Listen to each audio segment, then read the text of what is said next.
Assalamualaikum warahmatullahi wabarakatuh. Saya rasa saya memang perlu untuk membuat video yang lebih detail tentang metode Hardy Cross ini, gitu ya. Langkah-langkahnya sehingga kalian lebih paham, gitu. Sebenarnya metode ini tidak terlalu rumit, asalkan memang Anda membutuhkan konsentrasi dan juga ketelitian. Hanya itu saja kuncinya dalam menjalankan metode ini. Metode ini membutuhkan kesabaran juga karena memang kita membutuhkan iterasi yang terkadang bisa banyak gitu ya. Nah, ini metode Hardy Cross seperti yang Anda bisa lihat di slide kuliah. Saya akan mereview kembali, hanya ini saja. Jadi metode Hardy Cross itu adalah metode yang memang sifatnya untuk dijalankan dalam pola jaringan yang tertutup. Gitu. Nah, prinsipnya adalah keseimbangan tekanan ya antara satu loop yang satu dengan yang lainnya. Seperti itu. Nah, metodenya seperti apa sih? Ini metodenya ya yang apa namanya yang sudah dijelaskan di slide kuliah. Saya akan coba bahas satu persatu sehingga Anda lebih paham seperti apa sih prosedurnya gitu ya. Nah, prosedur pertama adalah nomori semua node, link pipa dan nomor loop. Jadi Anda sudah buat nih ya pipa apa namanya jaringan pipa untuk kota yang sudah Anda buat ya. Misalnya ada 4 loop, Anda buatlah 4 loop seperti itu ya. Lalu langkah pertama adalah nomori node. Anda sudah lakukan sepertinya minggu lalu ya. Nomori node terserah Anda mau node 1, 2, 3 atau A, B, C itu terserah Anda. Berikutnya adalah nomori link pipa. Jadi ini ada segmen ya, segmen pipa. Nah, tolong berikan nama juga ya, nama pipa, link pipa. Ya. Nah, Anda berikan seperti ini, misalnya 1, 2, 3, 4, seperti itu. Lalu nomor loop, Anda tolong buat nomor loopnya, tergantung dari jumlah loop Anda. Loop Anda ada 4, berarti nomor loop 1, 2, 3, 4. Dan berikan tanda kurung siku, supaya bisa membedakan dengan nomor segmen pipa. Nah, ini langkah pertama yang Anda harus lakukan. Seperti itu. Lalu berikutnya adalah Anda harus mengadopsi suatu ketentuan yang harus kita patuhi bersama, bahwa loop yang Anda buat seperti ini, ya, searah putaran jam bertanda positif. Sedangkan yang berlawanan arah jarum jam itu negatif. Seperti itu. Ya, kita harus patuhi dulu. Jadi, Anda bisa lihat di sini bahwa aliran dari 1 ke 2 itu kan searah jarum jam, berarti positif.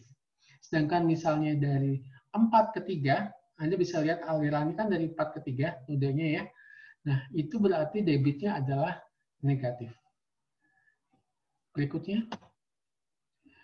Terapkan persamaan kontinuitas pada semua node untuk memperoleh debit pipa. Seperti yang kita ketahui bersama, ya, sebelum Anda menghitung metode Hardy Cross, debit di antara segmen pipa ini belum diketahui. Yang diketahui apa? Yang diketahui adalah debit yang masuk dan debit yang keluar, yang menuju daerah pelayanan. Hanya itu yang diketahui. Ya, debit itu berdasarkan dari debit jam puncak. Gitu. Nah, yang perlu Anda ketahui adalah hukum kontinuitas. Simpel saja, hukum kontinuitas itu adalah Q masuk sama dengan Q yang keluar. Jadi, ketika Anda membagi aliran itu ya, seperti ini, jumlahnya harus sama. Baik yang di sini, ya, berarti node 2 ke 3, segmennya seperti ini, dan pipa pada node, debit pada node 4 dan 3, ya seperti ini. Jumlah dari ini dan ini harus merepresentasikan 0,6 meter kubik per detik. Dan juga sama seperti ini. Jadi di ujung sini, ini masuk adalah 0,6. Ketika terbagi, penjumlahan dari pembagian segmen ini harus merepresentasikan 0,6 meter kubik per detik. Jadi harus sama semua. Nah, di contoh soal,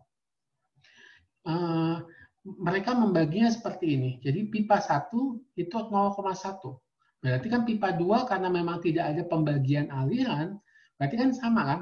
0,1, di sini juga 0,1. Daerah alirannya terbagi hanya di sini saja, di node 3. Ya. Lalu di pipa 3 berarti gimana? Ini kan sudah Anda buat 0,1. Berarti 0,6 dikurangi 0,1. Jadi 0,5 di sini. Ya. 0,5 berarti di sini pun sama, 0,5. Penjumlahan dari debit aliran di pipa 2 dan 3, 0,1 tambah 0,5 adalah 0,6.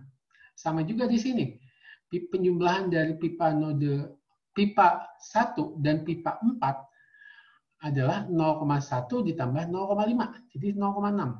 Jadi Anda harus samakan semua persamaan debitnya berdasarkan persamaan kontinuitas. Seperti itu ya. Dan dalam membagi aliran gini, kita buat persepsi, asumsi. Nah, jangan sampai satu segmen pipa tidak teraliri. Misalnya gini, ini banyak ya pipanya ya. Lalu Anda buat di sini 0,6. Di sini berarti kosong dong. Ya enggak? Nah, itu tidak diperkenankan. Untuk apa Anda membuat jalur pipa di sini kalau misalnya tidak ada aliran di sini? Jadi, semua pipa harus teraliri. Nah, Anda masukkan ke sini. Ya, 0,1, 0,1, dan ingat aturan sebelumnya bahwa yang berlawanan dengan arah loop itu adalah negatif. Berarti debit di pipa 3 dan pipa 4 itu kan berlawanan dengan arah loop. Berarti Anda harus menulisnya adalah minus 0,5. Sudah dipahami ya? Berikutnya. Step keempat, yaitu asumsikan faktor gesekan berdasarkan hukum Darcy Weisbach sebesar 0,02. Faktor gesekan ini berdasarkan dari jenis pipa. Jadi apabila Anda menggunakan pipa steel atau pipa PVC, itu tentu saja berbeda. Ya, jadi Anda lihat faktor gesekan menurut aturan di hidrolika atau mekanika fluida. Ya, di sini untuk 0,02 ini untuk pipa PVC. Ya, nah asumsikan faktor gesekan sebesar 0,02 di semua jaringan pipa dan hitung nilai loop. Nilai loopnya apa sih sebenarnya? Nilai head loss-nya berdasarkan persamaan Darcy Weisbach. Nah persamaannya adalah seperti ini. Oke, jadi apa? Anda sudah membuat flow di dalam pipa. Ya, seperti ini. Lalu Anda masukkan persamaan ini. Jadi 8 dikali F1-nya adalah 0,02 dikali L1. L1 itu panjang pipanya. Panjang pipanya kan sudah diketahui. Ya, sudah diketahui di soalnya nanti. Lalu pi kuadrat, G-nya itu percepatan gravitasi 9,81 meter per detik kuadrat dikali diameter pipanya. Diameter pipanya juga sudah Anda asumsikan juga, ya. Jadi masukkan dapatlah nilai seperti ini. Lalu berikutnya, hitung nilai koreksi debit delta Q menurut persamaan ini. Ya. Nah, ini dapat dari mana? Anda kembangkan dulu, ya. Anda cari dulu nilai K dikali Q dikali Q absolut. Q absolut. Hati-hati, absolut berarti setiap nilai negatif harus diabsolutkan. Anda hitung. Q absolut berarti untuk pipa 3, berarti gimana? Nilai K ini 6.528 dikali Q, berarti minus 0,5, dikali Q absolut, berarti 0,5. Hasilnya adalah minus 1.632,23. Anda totalkan sehingga Anda bisa mendapatkan nilai minus 2.611,57. Ya, seperti itu. Lalu Anda lihat lagi rumusnya. Oh, ternyata seperti itu. 2 dikali K dikali Q absolut. Jadi masukkan lagi, lalu Anda samkan atau Anda jumlahkan sehingga diperoleh nilai 13.057,85. Dan Anda lihat untuk menghitung nilai koreksi berarti minus, hati-hati dengan tanda minus harus dimasukkan di sini, minus dikali penjumlahan ini dibagi ini sesuai dengan rumus. Hasilnya adalah 0,2.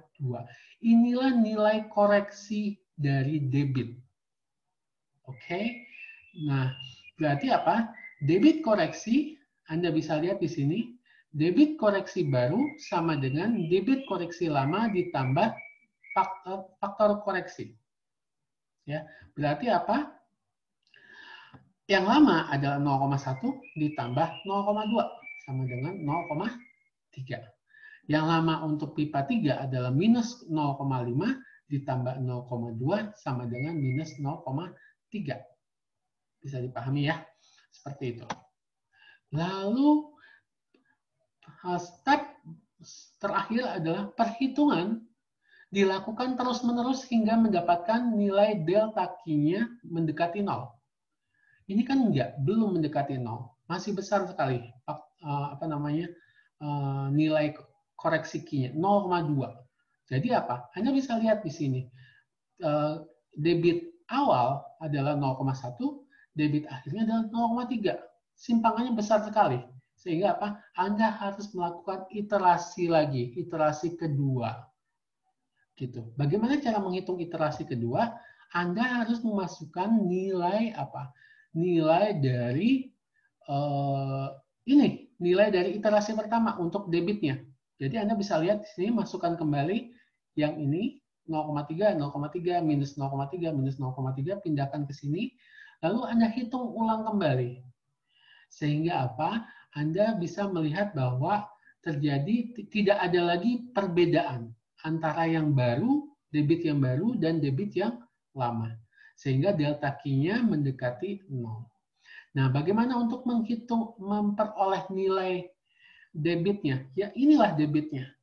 Jadi, yang Anda sudah lihat di sini, nah di sini kan asal asumsi Anda adalah 0,1 dengan 0,5, ya enggak? Setelah dihitung menggunakan persamaan atau metode Hardy-Cross, hasilnya adalah sama, 0,3, 0,3 juga, di sini 0,3, 0,3. Betul kan ya? Berarti seimbang semua. Terjadi perubahan. Nah, ini yang Anda harus lakukan.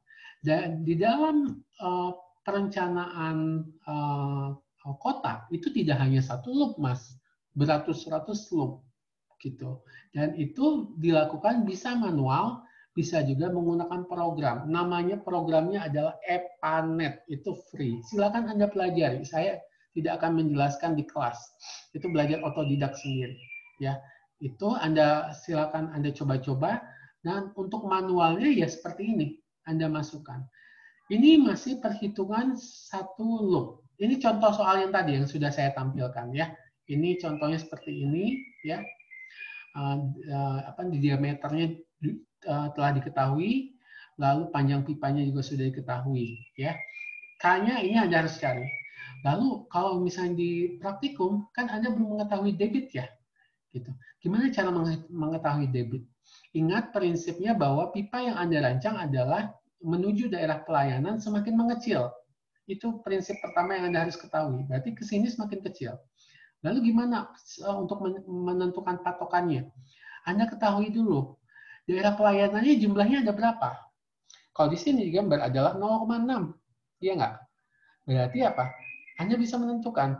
Di sini Anda sudah bisa menentukan key, ya, berarti Anda bisa membuat semacam persamaan, yaitu Q sama dengan A dikali V.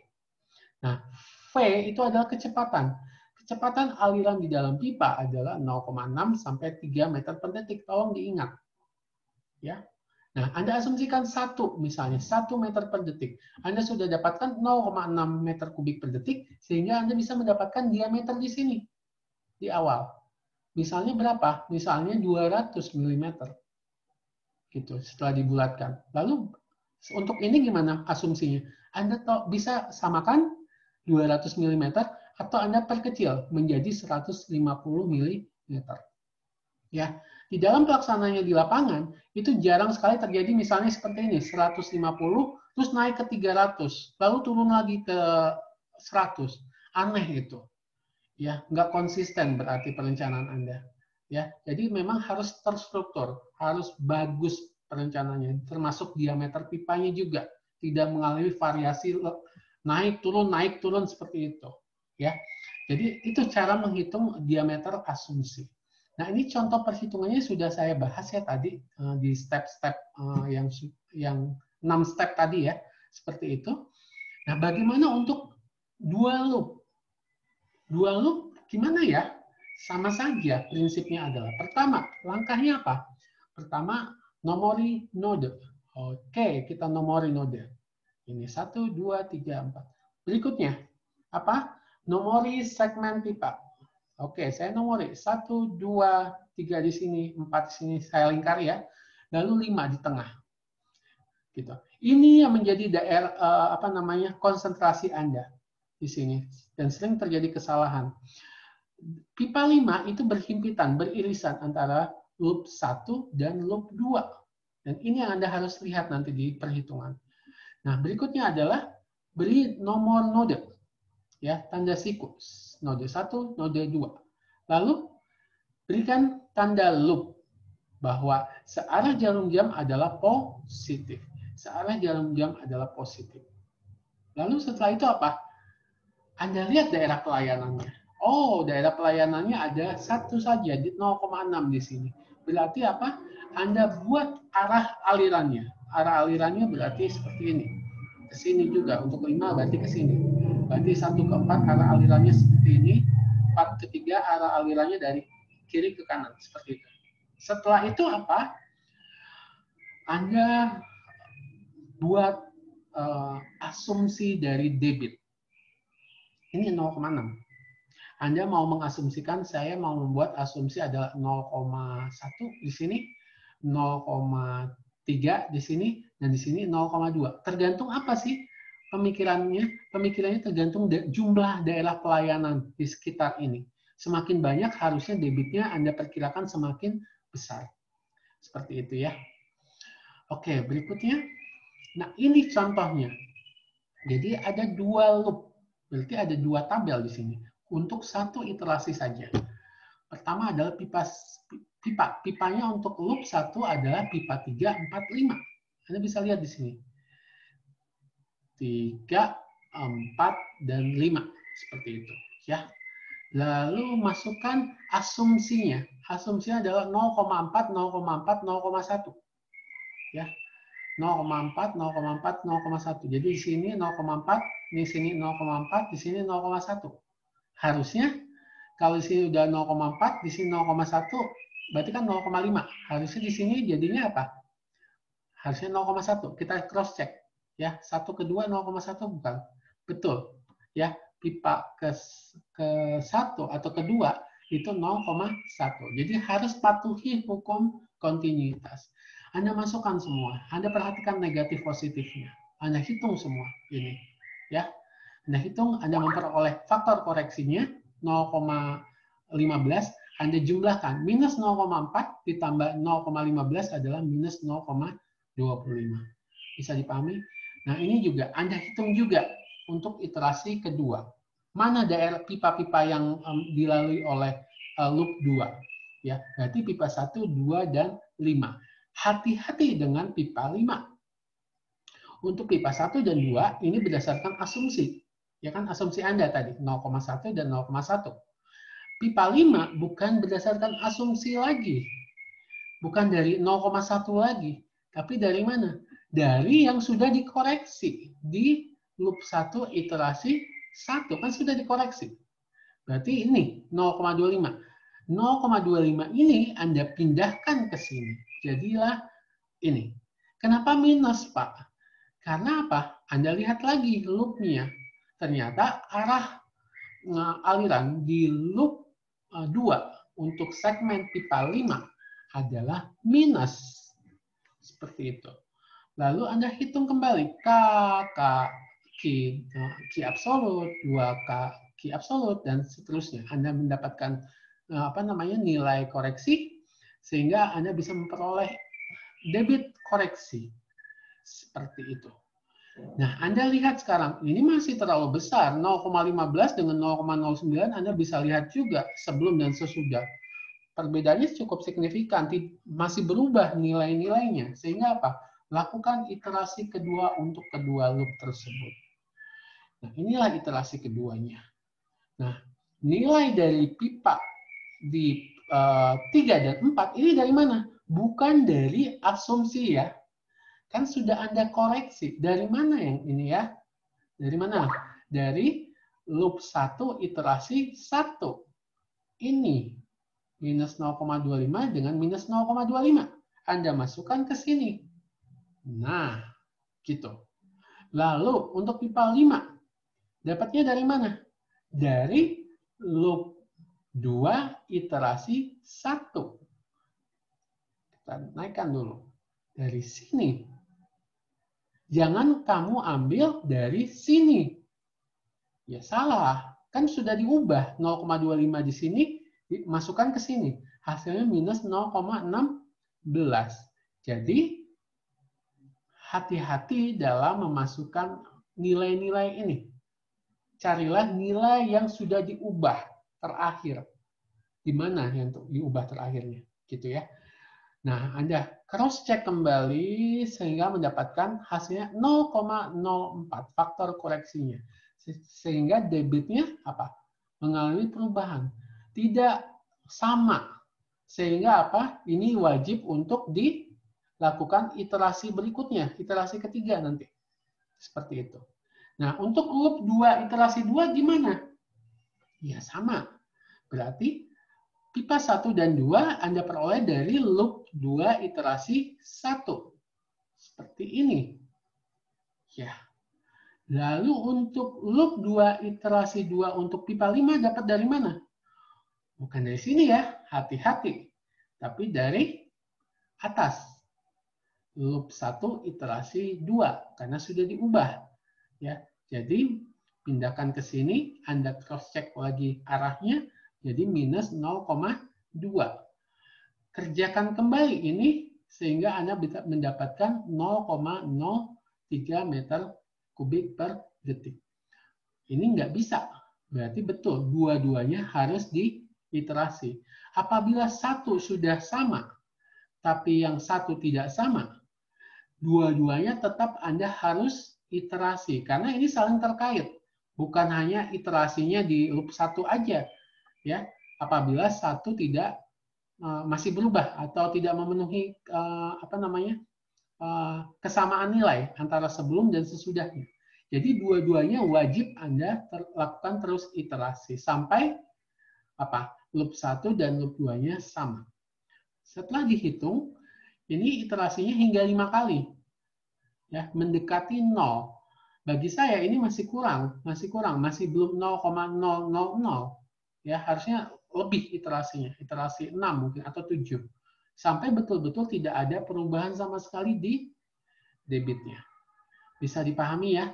Jadi Anda masukkan kembali terus gitu ya semua sehingga mendapatkan faktor koreksinya dua-duanya mendekati 0. Nah, hasil akhirnya adalah ini. Gitu loh. Ya, ini Anda jadikan debit setiap segmen antar node atau segmen pipa. Bagaimana untuk menentukan debit akhirnya? Ya, Anda sudah abaikan saja tanda negatif. Ini kan dalam proses perhitungan. Dalam reportnya, hasilnya Anda abaikan negatif itu. Jadi untuk debit di pipa 3, itu hasilnya adalah 0,192. Bisa Anda bandingkan dengan sebelumnya. Sebelumnya adalah 0,4, itu asumsi Anda. Nah, sekarang hasil akhirnya adalah 0,192 setelah melalui proses Hardy Cross. Ya, jadi terjadi perubahan yang cukup signifikan ya, seperti itu. Dan setelah Anda mendapatkan ini, cross-check kembali dengan apa? Dengan aturan kecepatan aliran di dalam pipa. Anda sudah mendapatkan key kan ini, ya. Lalu Anda sudah memperkirakan dimensi asumsi dimensi. Anda cross-check kembali V-nya. Apakah memenuhi 0,6 sampai 3? Kalau tidak memenuhi, gimana Pak? Berarti apa yang Anda harus lakukan? Yang Anda harus lakukan adalah rubah dimensinya. Mainkan dimensinya. Tapi tetap mematuhi bahwa Anda harus buat dimensi itu penurunannya teratur. Jadi dari hulu ke hilir itu dari besar menuju ke dimensi yang kecil. Ubah apa namanya dimensinya. Misalnya gini, dari 150 di pipa 1 di hulunya, pipa 2-nya misalnya 100 diameternya. Ternyata tidak memenuhi untuk yang pipa di hulunya yang 150 ini. Berarti apa yang Anda harus lakukan? Gitu. Anda ubah yang di hulunya. Berarti kecepatannya kan terlalu besar misalnya. Kalau kecepatan terlalu besar, berarti dimensinya Anda perbesar. Jadi 200 misalnya, bukan 150 lagi. 200, lalu pipa di hilirnya 100. Nah, cek kembali. Hitung kembali menggunakan Hardy Cross. Bisa dipahami ya semua, semoga bermanfaat dan semoga Anda lancar mengerjakan perhitungan ini. Terima kasih. Assalamualaikum warahmatullahi wabarakatuh.